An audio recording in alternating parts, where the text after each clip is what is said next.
Hello. So my name is Benjamin. I'm an artist based in Paris, and I will talk to you about, a talk which deal with this idea of like how technology impact society and the environment. So as an artist, I've been exploring this notion of media archaeology, glitch art, zombie media, and activism, and various way that we consume technology. So I've been really interested in when things break and the accident and when technology don't function and how that can reveal a system and give us access to what normally is kind of hidden to us, how we over consume these technologies and what happened to it when it's used and trashed. So it started with this notion of like, what does it mean to think of trash when we talk about computers and digital files? So I created a website, digitalrecycling.com, where people could upload digital trash and recycle it at the same time.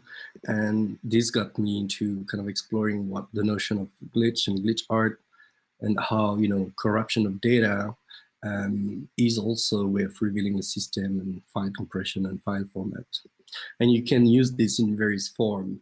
So I created different projects around this idea of like glitching, damaging files, but it also brought me to collaborate with Martial Roland on this uGlitch project where we could glitch video real time, but also desktop of the computer. And that brought me to bringing this idea of retail poisoning, which was inspired by torrent poisoning, which is the act of intentionally disrupting peer-to-peer network by major companies like Sony, Universal, and so on. Famously, Madonna released an album in 2004 where you could download it on peer-to-peer network, but you only get what the fuck do you think you're doing? MP3 files saying, what the fuck do you think you're doing? And of course, she got hacked the next day. It was really backfired. So I thought, how can we use this strategy of like affecting a normal usage of a system, but kind of as an anti-capitalist or as a way to target shops and retail outlet, whether it's online or physically. So I started with this project.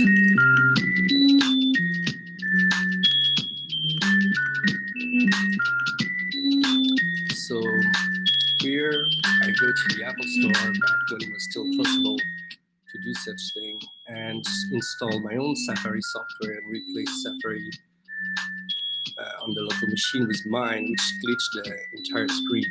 So the idea was to maybe get this computer sent back to the factory at some point without being caught.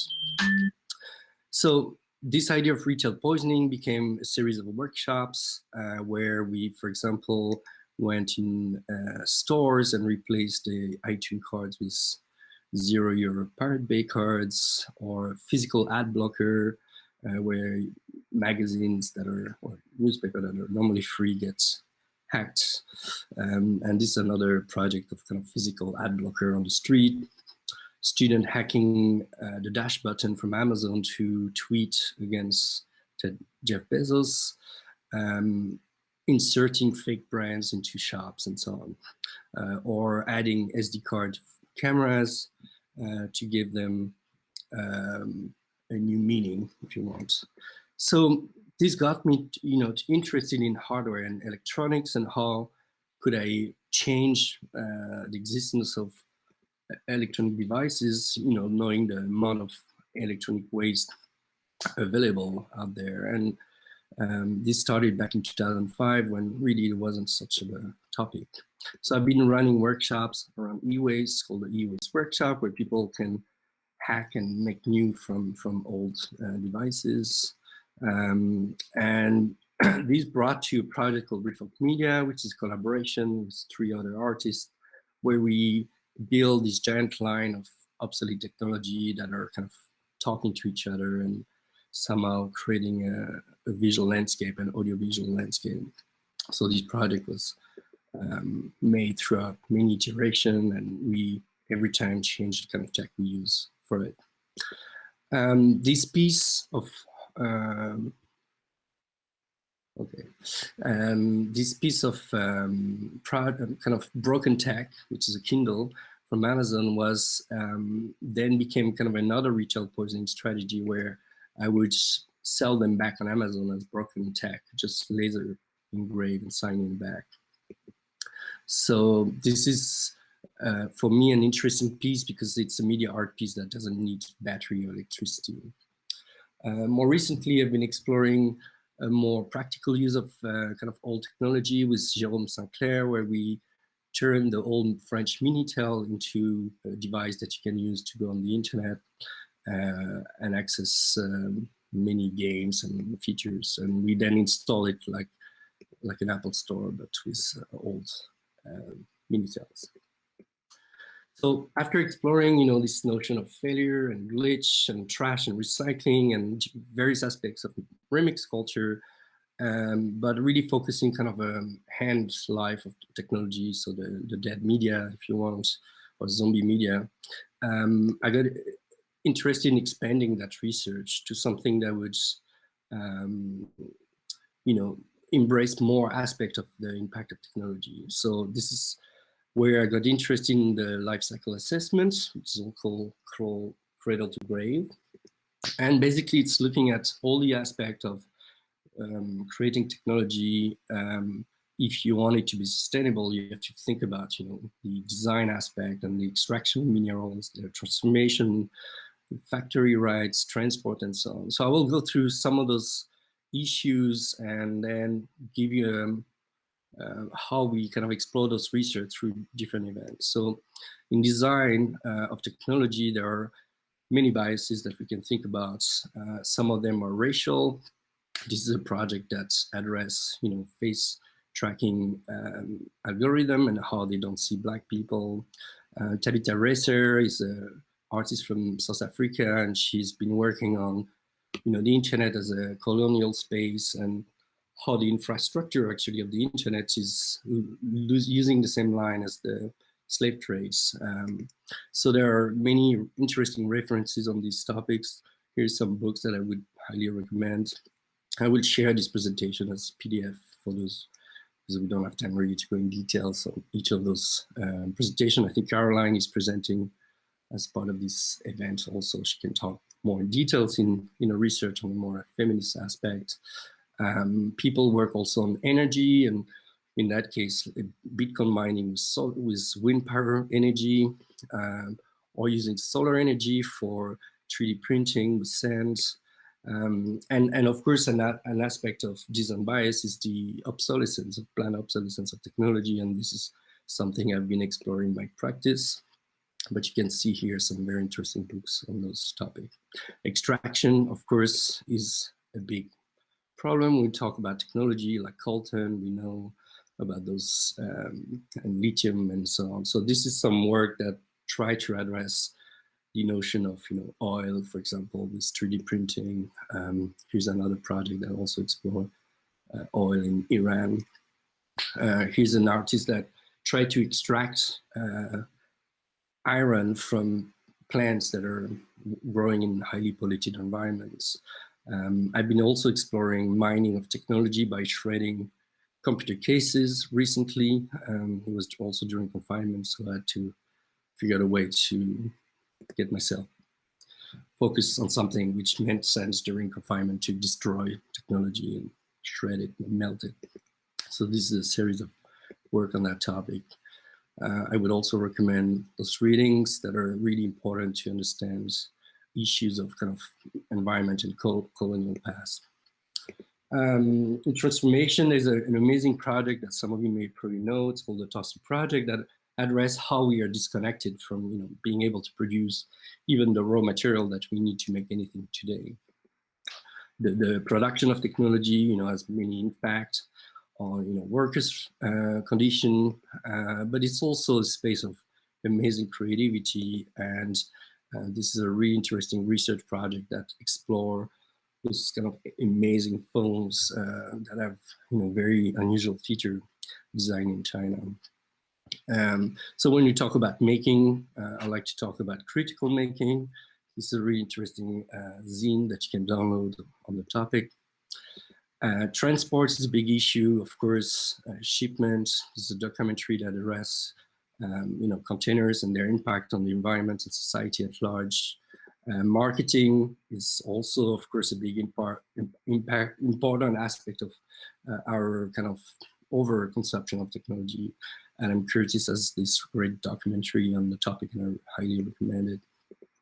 So I mentioned retail poisoning. This comes from older practices such as culture jamming and tactical media. You can even go back to the 70s with Mexican artists who was self screening instruction to turn Coke bottle in cocktail Molotov, so you can fight back. So there's a lot of these kind of fake product as art practices. Example, this is from the 90s. Street artist, early 2000s. It's a French duo who does kind of art research in shopping center directly.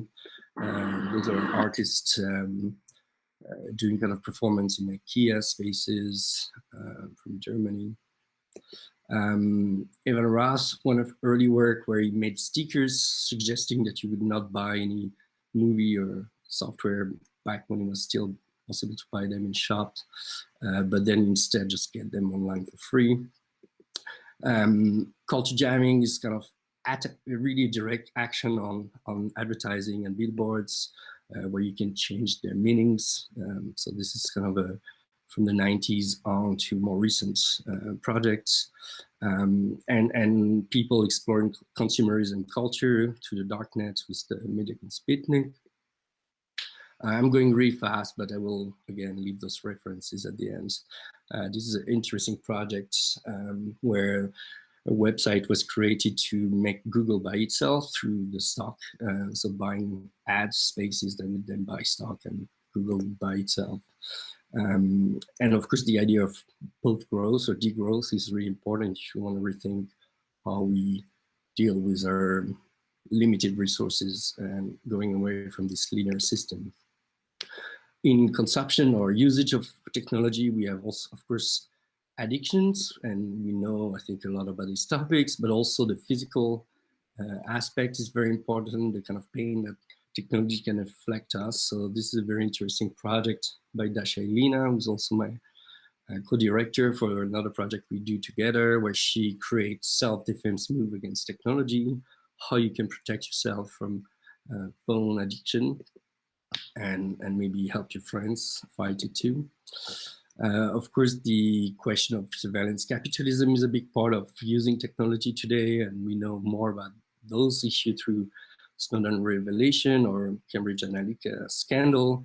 But really, there's also the aspect of energy consumption that I think is important to think about, how much this infrastructure is actually heavy on the planet as like energy. So this is a project that addressed that question. Another piece that try to represent in cold blocks how much the internet used in 1 year versus the actual pyramid, so you can get a scale of how much energy is used.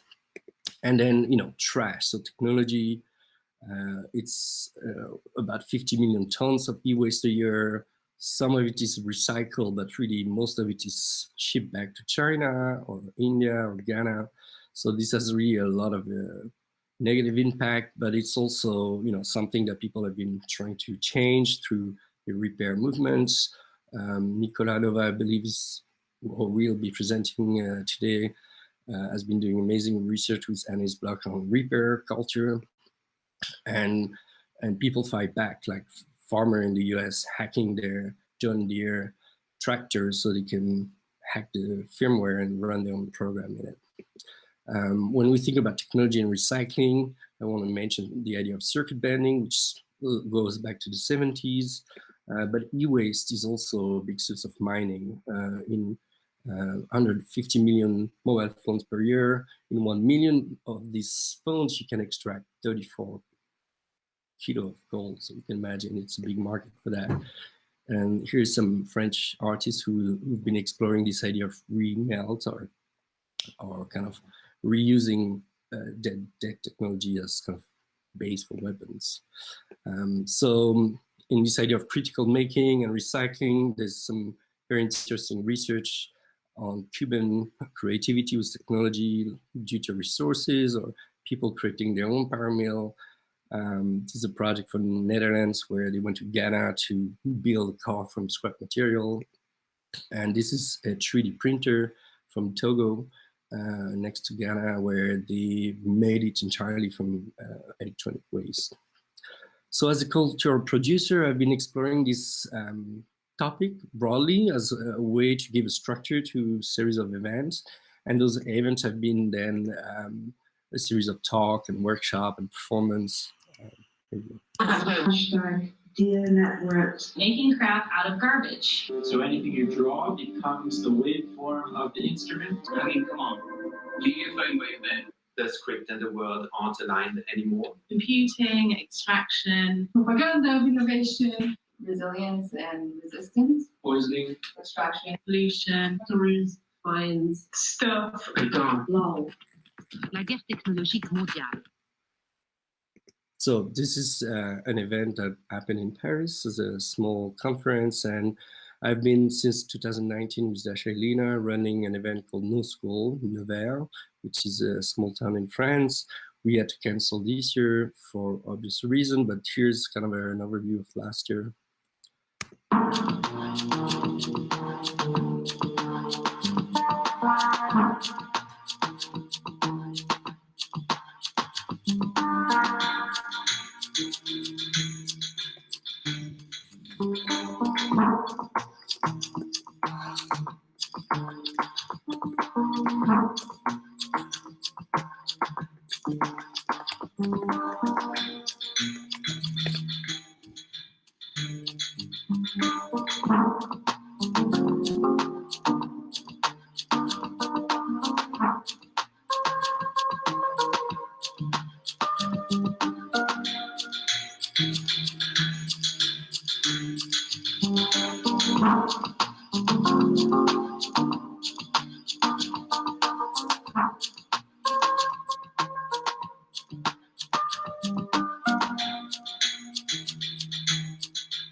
So yeah, this event's kind of mixed talk, workshop, group making of research projects and collaborations and so on. Yeah.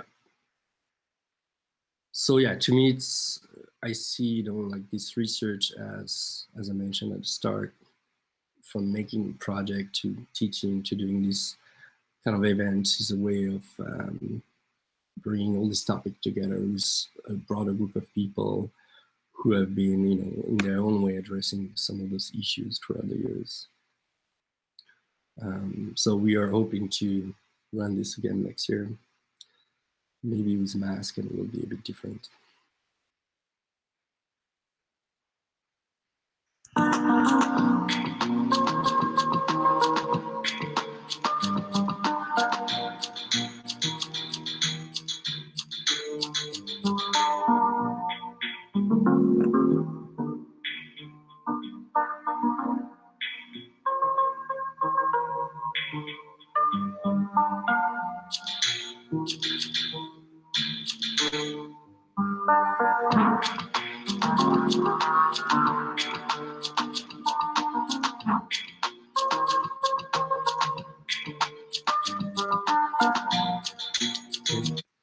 So yeah, this is some of the people that we invited to work on those or discuss those topics.